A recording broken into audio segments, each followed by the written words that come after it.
หนึ่งสองสับ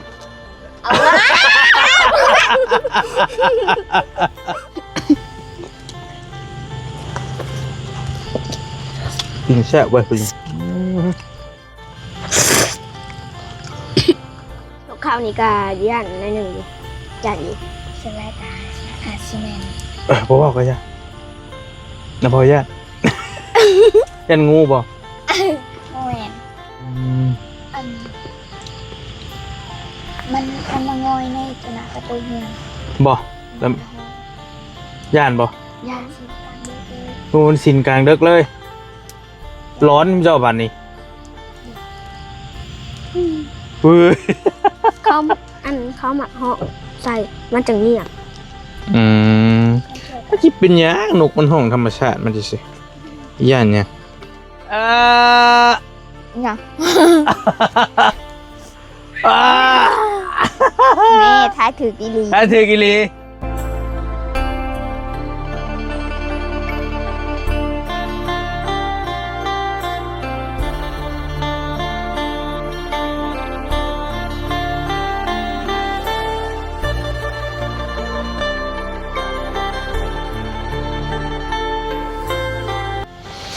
โอเคมาสบายดีเด้อพี่น้องเด้อสบายดีตอนแรงๆอีกบาทหนึ่งนะพี่น้องเนาะเบาลี่ก็ยังอยู่น้ำน้องๆเพิ่นสิมากินข้าวห่วมผ้าน้ำน้องหลาเพิ่นก่อนมื้อนี้พี่น้องเนาะมียังกินมียังสุนบากิน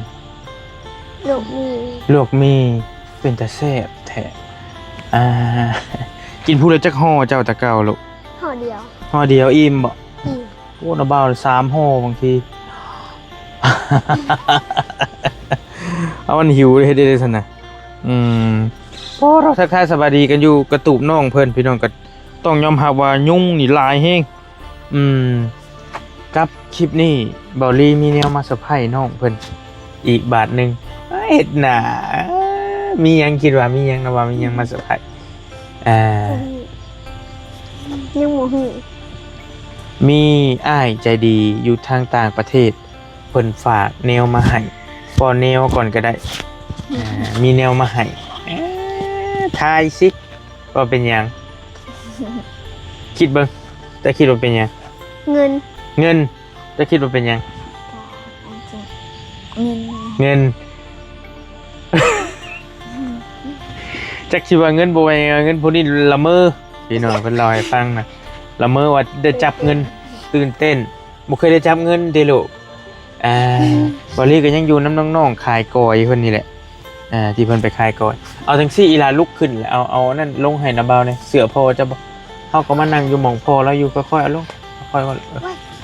เอาเก็บมาเอาลงองค์พอแล้วเพิ่นก็ได้โอเคเพราะว่ามันทีมันแคบเราบ่จักหม่องไว้เราตากเสือแล้วบ่เป็นหยังเงินเนาะโอเคยังบ่ทันเฉลยเดี๋ยวกินข้าวน้ำกันก่อนจังสิเฉลยเนาะโอเคเนาะ ตื่นเต้น รับผักเทศ ฮะ รับผัก รับคัก เมื่อคืนนี้ละเมืออีกแล้ว ละเมออีกแหละฮู้จักแนวว่าแม่นบ่ลูกบ่ได้คิดว่าสิเป็นโทรศัพท์แน่บ่อยากได้บ่โทรศัพท์ เฮ็ดได้ อยากได้อยู่อยากได้บ่ฮะแม่สิให้ลิ้นบ่คันมีโทรศัพท์ ให้ มันต้องมีจักเครื่องนะบ่าวอะเนาะ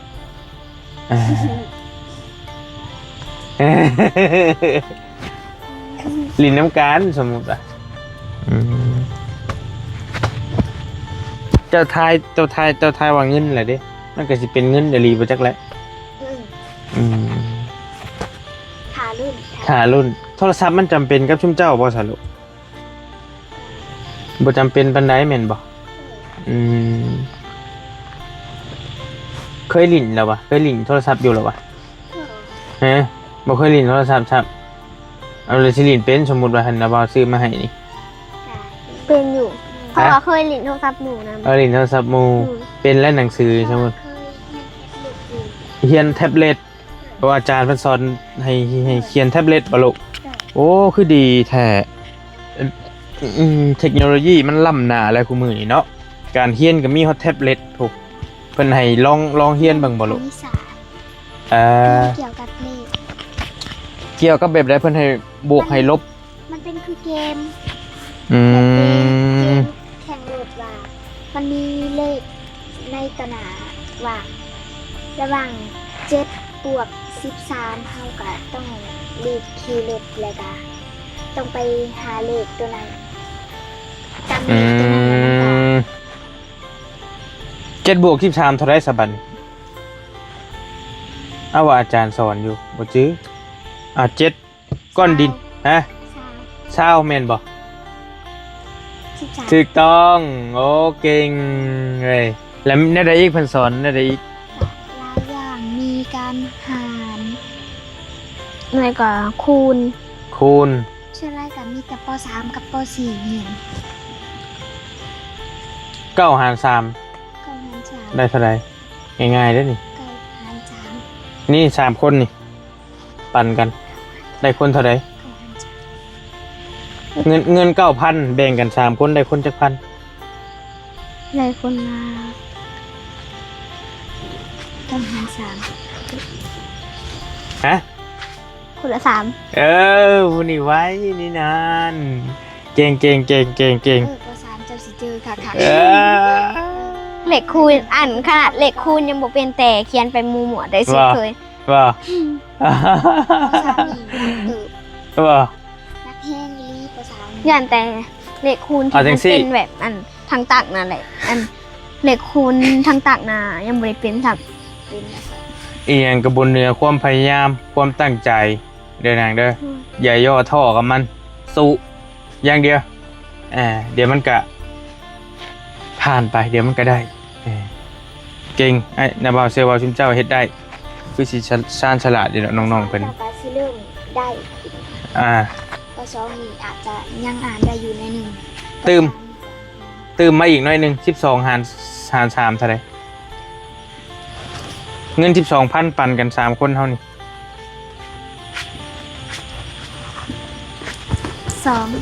12 2 หาร3 12ปันกัน3คนเหลือเท่าไหร่ได้คนเท่าไหร่หั่นน่ะแล้วเบ้าก็บ่ค่อยเก่งไปแล้วคันน้อยๆนี่ก็พอได้อยู่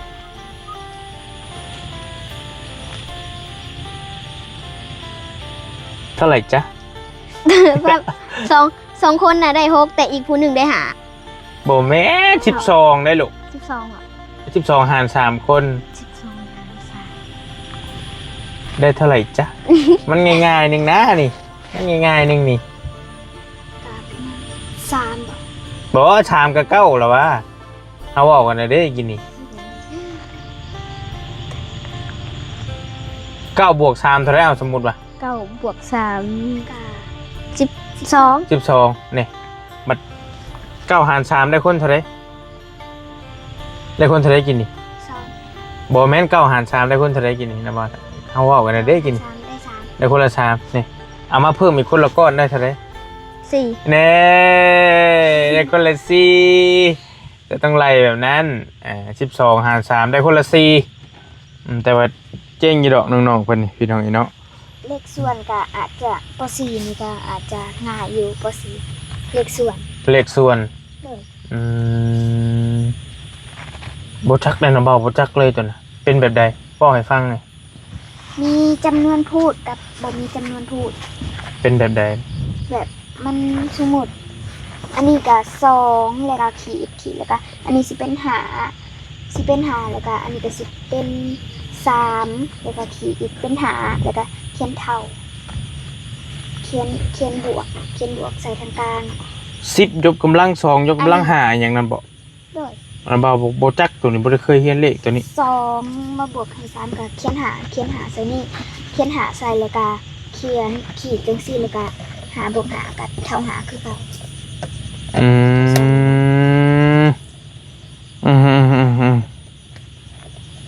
มก็แล้วแต่อีกเด้เนี่ยเนาะแต่น้ำเบาบ่จัก เลขซุมนี่เอาจังซี่ถ่านน้ำเบาข้าวหนึงเด้อเบิ่งสิเอานี่มาให้ คือยิ้มอย่าง นั่นนะอืม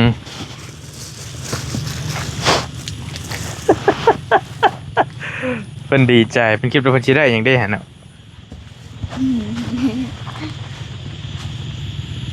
คิดว่ายังอยู่ในกล่องนี่ฮะ เงิน เพราะว่ากินเงามันแวบ เห็นเงาอ่ะเนี่ยน้าบ่าวบอกว่ากินข้าวก่อนสิให้โมเมนต์น้าบ่าวซื้อขนมมาให้นี่ได้อล่ะเด้อนี่ขนม เจ้าว่ากินเบิดแล้วแม่นบอกขนมนะคนมาเอามาให้ว่านี่เบิดอะไรพี่น้องเอ้ยมักบ่นี่ มัก ของมักแม่นบ่อ่านดินี่มีแต่ขนมไทยทั้งนั้นเลยอย่างดีๆเลย แล้วก็มาม่าเฮาต้มตัวนี้เป็นได้มาม่านี่กินง่ายเนาะน้าบ่าวว่านี่และอันนี้ล่ะคิดว่าเป็นเงินแม่นบ่ เห็นเงา เห็นเงามัน เป็นใบ เอาเด้อ1 โทรศัพท์ 2เอาเจ้าทายก่อน โทรศัพท์ โทรศัพท์ อันนี้เด้เงิน เงินพอดีว่าโทรศัพท์พอดีว่าเงิน ดู 1 2ซับ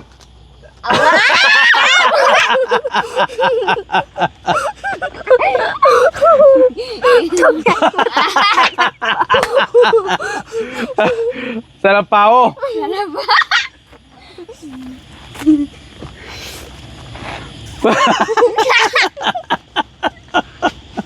เป็นหัวเราะหัวเราะเฮาก็กินบัดนี้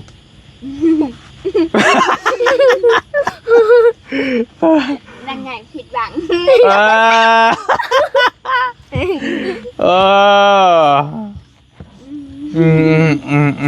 มากินบ่ซาลาเปานี่มากินคือกันแต่ว่าอันนี้มันเป็นใส่หมูเลยลูกมีใส่เผือกใส่หยังช็อกโกแลตมักช็อกโกแลตบ่แต่ว่าหมักใส่เผือก ใส่เผือกกะเท่าตัวหนังเฮียนกะอาจจะ ฉันนะบ่าวเอาไว้ก่อนเดี๋ยวเราเอามาให้น้ำหลังเนาะเพราะมันมีหลายกองนะบ่าวจะชื่อมือเฮือนพบนะบ่าวหมักหมูยิบมาพิษกินนี่นะมีช็อกโกแลตน้ำอยู่โอเคเนาะเอาไว้ก่อนเดี๋ยวเราบ่าวจะเอามาเปลี่ยนให้มี3กองก่อนนะเราบ่าวจะชื่อเมื่อให้ลูกสาวน้ำนี่แต่ว่าเฮากะเดี๋ยวสะพายเดี๋ยวให้น้ำหลังซันเน่ฮะมีการผิดหวังอีก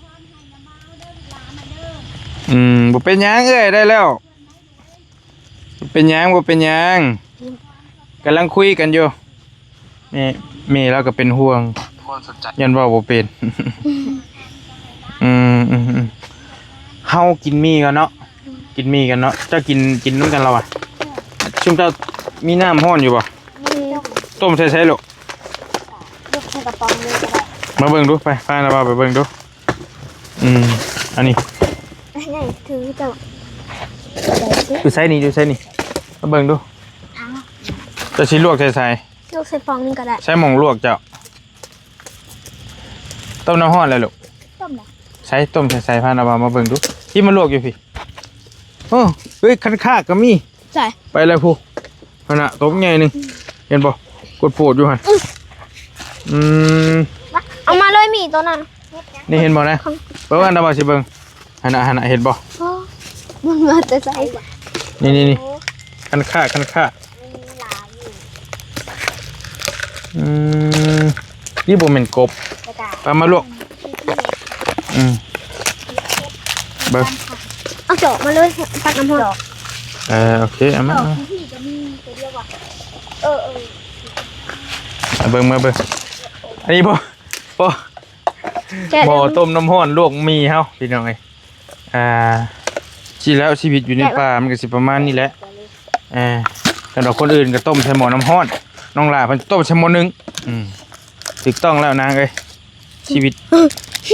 มันต้องเดินไปแบบนี้แหละใจเย็นๆเอา ตัวนี้ก็แก้บอ่ะ มีหยังอันนี้ลูกเจ้ากินบ่นี่ บ่ อันนี้แซงกับบ อนบ่ ตัวนี้แก้บอ่ะ กินให้แล้วกินน้ำกันให้แล้วเห็นบ่นาบ่าวว่าสิกินน้ำซุปเด้อนาบ่าวว่าสิกินน้ำซุปเจ้าเด้กินน้ำกัน จีออกเลยตาย ออกหมดเลยบ่ ใช่น่ะโอ้ใช่จอกใช่เลยบ่ลูกโอ้ จอกจริงๆมันต้องเป็นจอกแก้วแต่ว่าจอกยางมันน้ำห้อนมันบ่จะโอเคปานใดเป็นอหยังเป็นมะเร็งบ่เพิ่นว่านะมันห้อนได้น้ำจอกยางลวกน้ำห้อนเป็นรสแกงเขียวหวานพี่น้องเนาะจะเอามาสดน้ำกันกับน้องๆเพิ่น เห็นอยู่ในเซเว่น ฮะ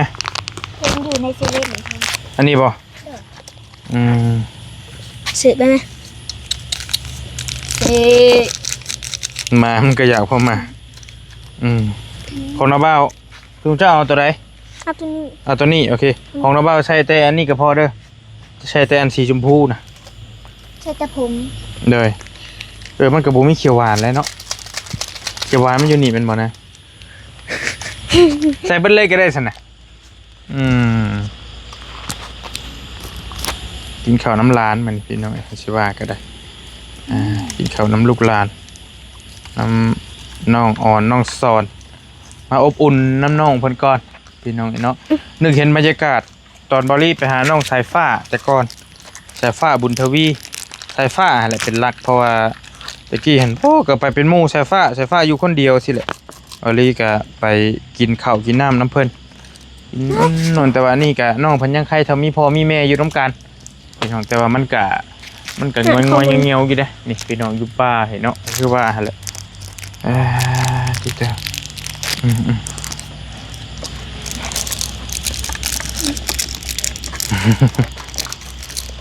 กินนี่แล้วบ่โลอิ่มบ่ได้กินนี่อิ่มเนาะแล้วเลยเนาะ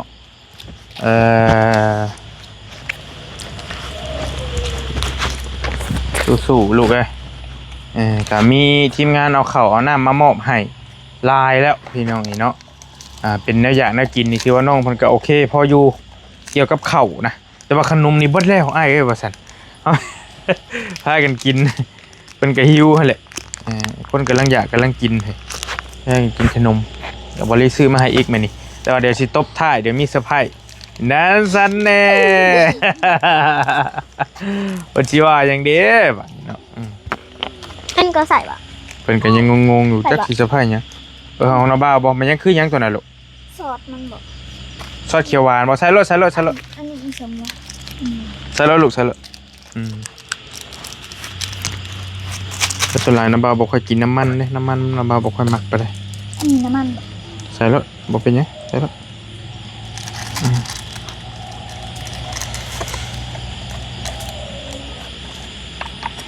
ปุ๊บ มันคือลงมาพวกนี้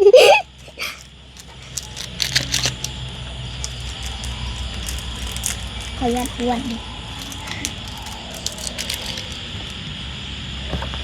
ตาเฮาไปนั่งอยู่เตียงบัดขึ้นไปเตียงพุ่นจับไปไว้หรอกแล้วบ่าวจะขึ้นไปกินเป็นหมู่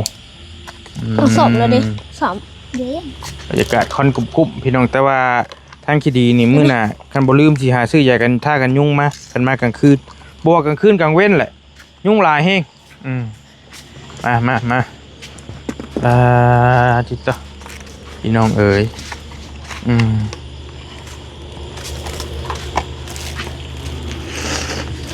ไปขึ้นไปแล้วใส่กินเลย กินแล้วว่าหยอกไอ้เชกินแล้วหิวเด้คนกำลังหิวเลยนี่ของนาบ้าป่ะนี่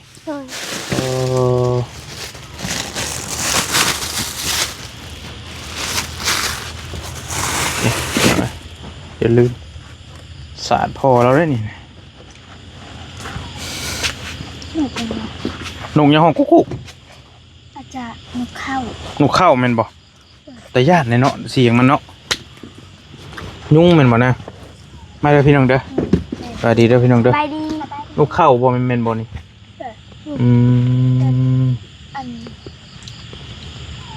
มันมางอยในตัวหน้าประตูเฮือน บ่แล้วย่านบ่ ยาสินกลางเด็กเลย โอ้มันสินกลางดึกเลยร้อนเจ้าบัดนี้เฮ้ย เขาหมักเหาะใส่มันจังเงียบ ถ้าคิดเป็นหยังนกมันห้องธรรมชาติมันสิย่านเนี่ยเจ้าละคิดย่านมันอีกที อันนี้ก็อาจจะบ่แม่นนกก็ กันนกมันสิเป็นหยังไง คิดไปเองมันก็ย่านซะเลยมาพี่น้องอบอุ่นน้ำน้องๆเพิ่นเด้อพี่น้องเด้อมื้อนี้ก็ได้ว้าบรรยากาศเป็นไปด้วยความเงียบสงบมีเสียงนกหน่อยหนึงกุ๊กกุ๊กโอ้เข้ากุ๊ก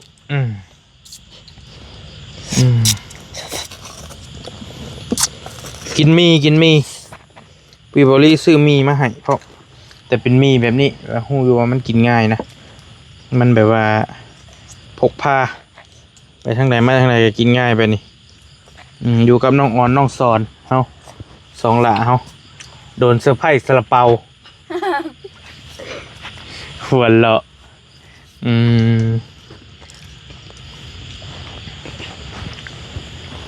มาขออนุญาตเด้อพี่น้องอบอุ่นขนมกุ๊บนี่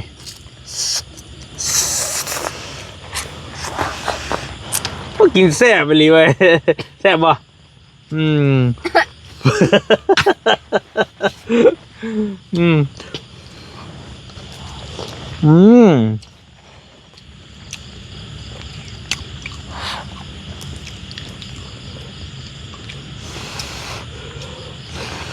อยู่ป่าล่ะเอ้ยมันก็สารพัดแล้วจักจิเมเชียงอย่างนี้แล้ว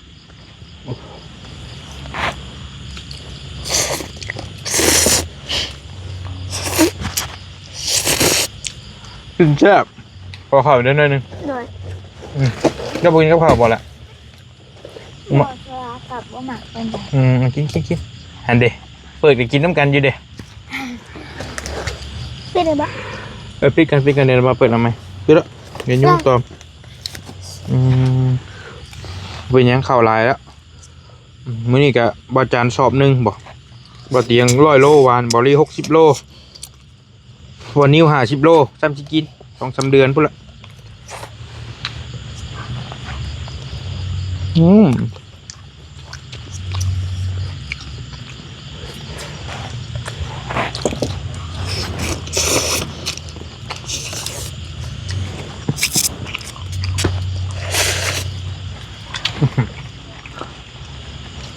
อีหลามักขนมแบบนี้บ่ลูกอีหลาเด้มักกรอบๆหวานๆแม่นบ่น้องสอนมักแบบนี้แต่ว่าน้อ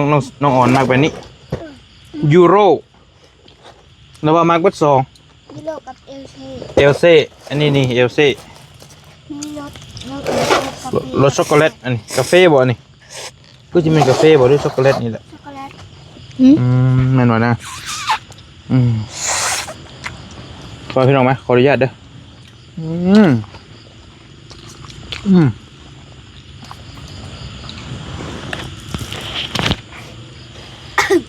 กินโชว์กับเค็ดขึ้นแนวพี่น้องชิอยากน้ำนี่กินมี่เลยพี่น้องกินรับซิ่งแค่ยุ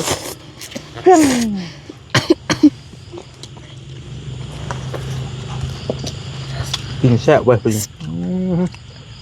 แล้วมันเข่าคอเลยนะเลยมันย่อยออกหูดังเลยเคยบ่เส้นย่อยออกหูดังนะบ่สิกินทอดไข่แล้วก็หัวอะไรกันมันก็ออก มันออกสิขยุมันแสบนะตี้มันจะแสบหูดังนะตี้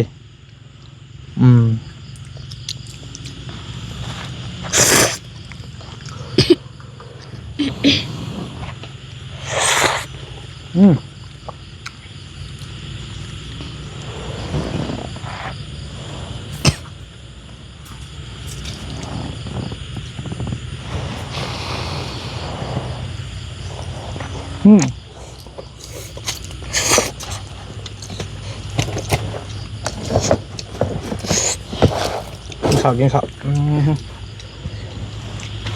พ่อแม่เป็นอยู่พุทธอยู่เทิงพุทธมีเสียยังเป็นตาญาตินะแถวนี้ที่เจ้าอยู่มานี่มียังเห็นตาญาติที่สุดมีแต่นกข้าวมั้ยบ่ นกข้าวนี่จ้ะบ่ย่านนิดนึง นกเขานี่ก็ย่านในหนึ่งอยู่ย่านอยู่ ส่วนแรกซีเมนต์ เพราะว่าก็จะนะพอญาติ ยันงูบ่ โมแมน ว่าแล้วมีบ่ มี ฮะ มันก็เคยมีอยู่ อย่าพอแล้ว กินข้าวก่อนบ่ว่ากันจะ จะมาคนเดียว อย่าว่าอย่าว่าเนาะน้ำบอลร้อนคำอย่าว่าเรื่องผีเป็นมาเห็นบ่กังเว้นจังว่า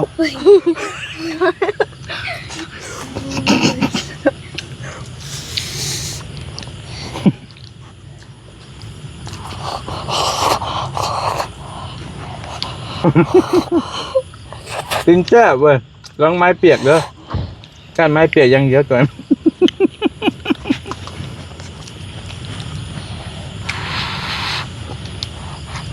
ชน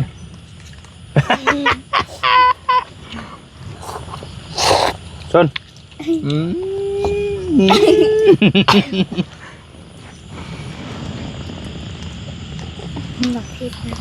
เป็นความสุขของน้องๆเพื่อนเพียงกินหัวเข่าความพาปลาความต้อนน้ำกัน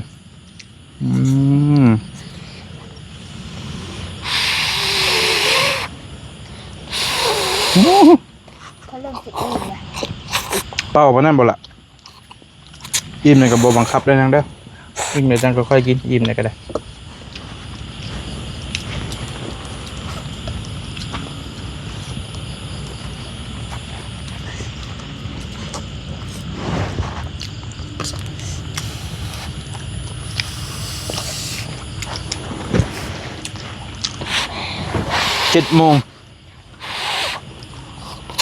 7:18 นาทีหรือว่า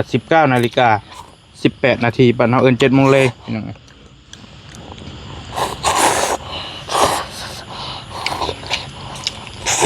โอ้ยกินแซ่บไปดิเนี่ยร้านเผยปกติเจ้านอนจากโมงลูกตอนนี้7 โมงประมาณ8 โมง บางเทื่อก็นอน9 โมงฮะบางเทื่อก็นอนเป็น แล้ววันยังก็ เราบอกว่ากินโรดเดอร์เขานะ นั่งกินเนี่ย กินอย่างที่ว่าเด้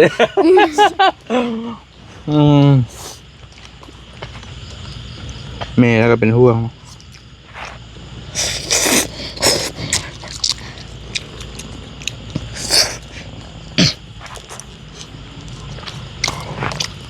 8 โมงกี่ลูกนอนติ โดย ตื่นได้บัดนี้ เ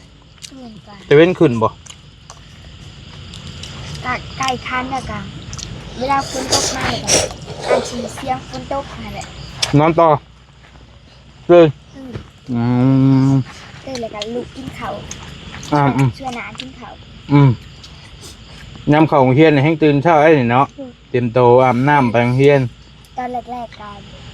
ตื่นเช้ายุตอนแรกๆนี่ ตอน ไป ไปเฮียน 5 โมงน่ะ โดย ตอนไปเฮียนนั่นแหละน้องเรามีแต่ตื่นประมาณสวยๆนี่แหละส่วนหลายไปโรงเรียนเฮาหมักตื่นก่อน จะมักตื่นก่อนเอ้ยอ้าวตอนมื้อวันจันทร์ตอนแรกๆสมุดตื่นเต้นแฮงก็ตื่น5 โมงเตรียมช่วยหน้ามีภูมิก่อน ตื่นเต้นตอนแรกๆกันนอนตื่นสวย พอหึงไปตื่นสวยป่ะนี่เอ้ยค่อยๆนั่งค่อยๆดูเป็นขาข้อกันปูดออกมาดังๆอีกแล้วอย่าปาก แรกตื่นตี 5 โมงต่อมาตื่น 9 โมงไปโรงเรียนครับตื่นอยู่ประมาณ6 โมง6 โมงคือเขา7 โมงแหละเตรียมเครื่อง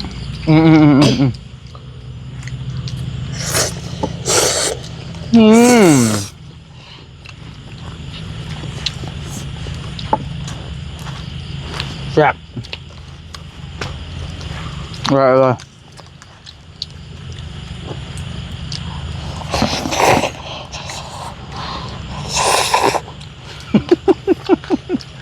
กินแซ่บอีหลายคนสุดยอดพี่น้องสุดยอดลาแล้วน้ำเบาอิ่มเลย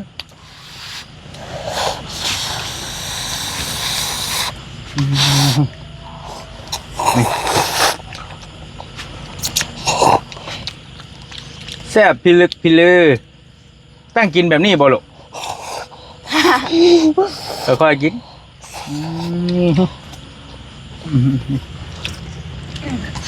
บ่าวว่าเบิ่งกล้องก่อนตัดแล้วบ่จัก ไปคนเด้อเธอค่อยได้หรอกโอเคเอามาเผาบัดนี้ปัดก่อนกินแล้วก็ปัดกวดถูกต้องแล้ว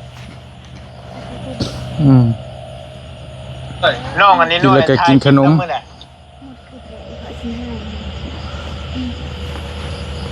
หมดขึ้นตึกเราบ่เฮงได้ติเรานอน โอเคมีถ่ายอยู่ถ่ายในต้นคลิปแต่ว่าตัวที่ซื้อประจัก หาเบิ่งก่อนนี่ยังได้ให้นะโทรศัพท์บ่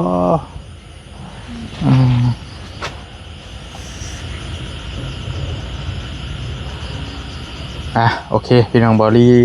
ได้ว่ากับน้องเพิ่นว่ากินข้าวอิ่มสิมีแนวให้พี่น้องนี่เนาะเพิ่นก็รอแล้วบัดเพิ่นก็ท่าแล้วได้มันก็ยังฮู้ว่าเป็นหยังแล้วได้บัดนะพี่น้องเนาะก็ท่าว่าเงินบ่กินนี่ผู้หนึงท่าว่าโทรศัพท์ผิดจ้อย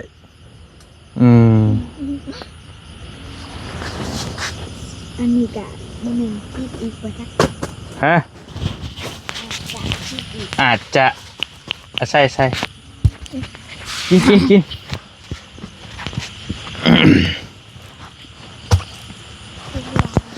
อยากกินขนมแล้ว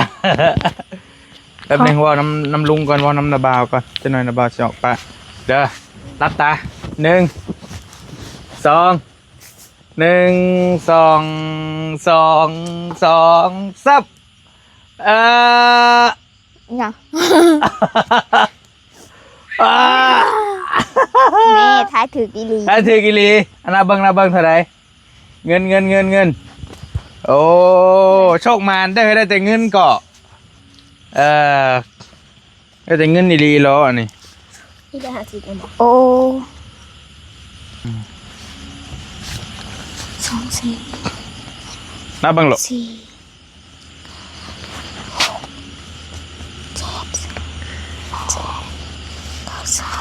ล้านหนึ่ง ฮะ ล้านหนึ่ง ล้านหนึ่งตอนนั้นนับเบิ้งตัวไหนลูก